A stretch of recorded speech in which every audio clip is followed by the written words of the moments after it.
Well, those yellow sprinkles didn't work as well as I thought they would, probably because it's golden fluids and they are not as opaque as, obviously, as a heavy-bodied acrylic would be. So next time I'll use the heavy-bodied. Meanwhile, we're just going to go with this because we are. Why not? Now for the fun part. We're getting towards the end here, and so what we're going to do is we're going to use that tape. Again, this is a 2-inch tape, and I think I'm going to do it this way. I'm going to put my plate, my jelly plate, horizontally, and I'm going to carefully place my tape on here as straight as I can. Smooth it down with my fingers. I'm leaving a little bit, maybe ½ an inch of tape hanging off the ends there. I'm going to do that all the way down.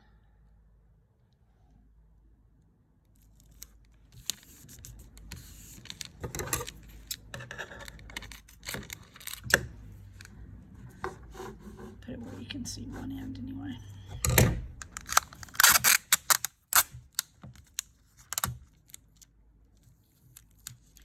The challenging part on this is being able to see the edge of the tape you put down previously. But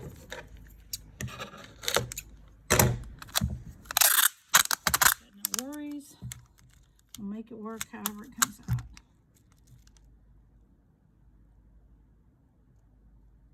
Okay, good. And if you get a wrinkle on the tape, no worries. That just makes it look a little more interesting.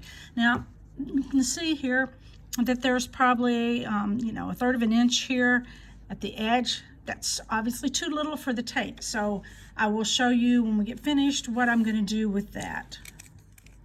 And when you put your tape, when you get finished using it, turn the edge down. You know, so that makes it easier for you to find it the next time. Okay, use your hands. Just burnish this with your fingers.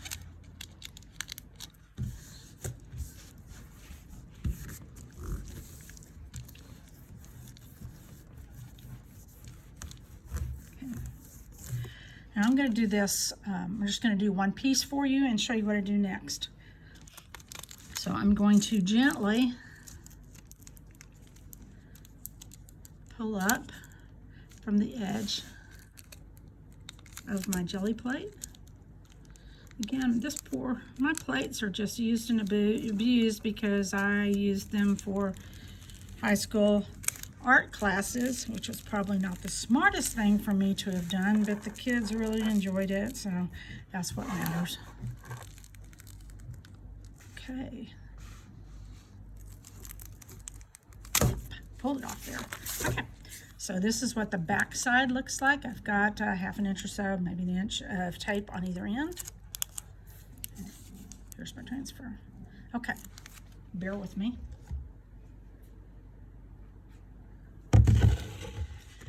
This is my bucket full of gilding flakes. This stuff, you breathe on it, it blows. So I like to work in a bucket. I'm just going to put this, spread that out a little bit. Whoops, sorry. I'm going to put it in there, just roll it around in there.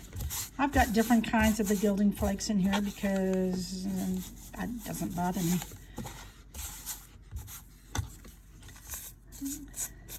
So, look at the back side. Woo! It sticks to any part of this transfer where the tape is still adhering. I'm just going to smooth this off.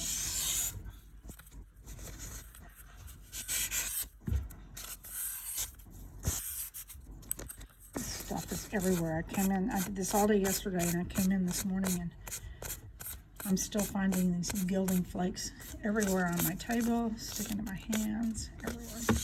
Okay. Okay, so, whoops. And drop it in there, you have to start over. Move this out of the way. here's my first strip.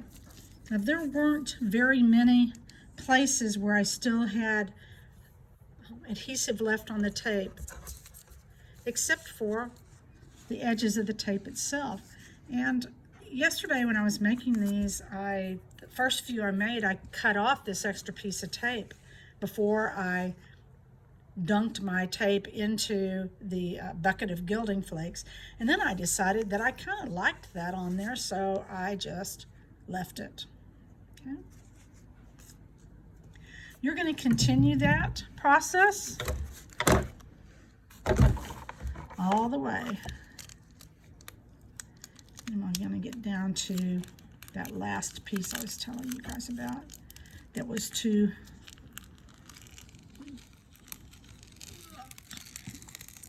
thin for the tape. I'm just going to lay this over here for now so I can get to that last piece for you.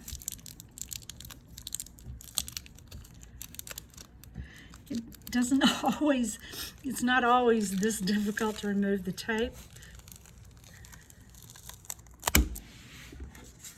I think that's user error, not the tape error.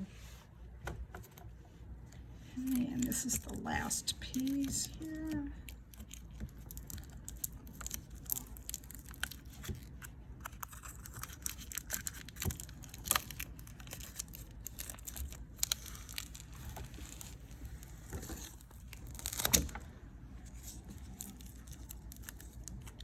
Okay, so I've got a little strip here. I've got this strip here. I found out again yesterday while I was doing this that it was really cool. I'm sorry for the shaking, guys. I'm using this arm that attaches to the table and holds my phone because I'm really new to this, so excuse my inexpertise here. I found out that this looks really cool. So I'm going to take my tape and I'm going to locate that strip in the middle of my tape.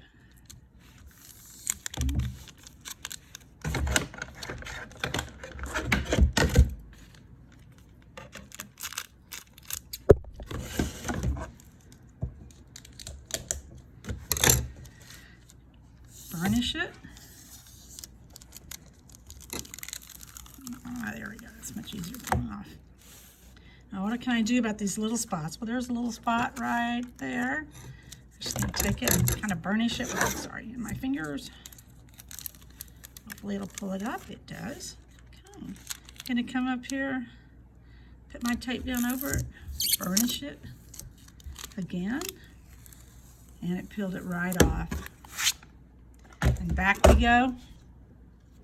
I'm knocking things all over the place here. Back we go to our gilding factory here. Dunk it.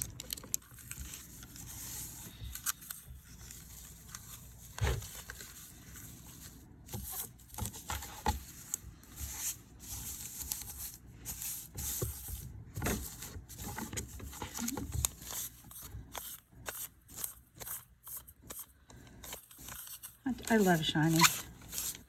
And this, I think it just looks so cool to have this, basically a monoprint capture on the tape with shiny. I'm gonna do some more experimenting, I think, with that. Didn't get that good. Okay. Okay, this is where, right here at the end, this is where I had the tape folded over, so that's not, okay. You can see that it's got that stripe there that we pulled up and that little bits of the other places on there surrounded by metallic, which is really cool. So that's just an effect in itself. You can cut these into shapes, and if you want to adhere them, just use some, hold on, I'll give you an example. You're going to take your piece of tape, and if you've got some gel medium, matte medium, soft gel, anything like that that you're already using for collage or whatever, then just lay that down on paper, any kind of paper. You can use book pages, you can use whatever you want. Just adhere it that way.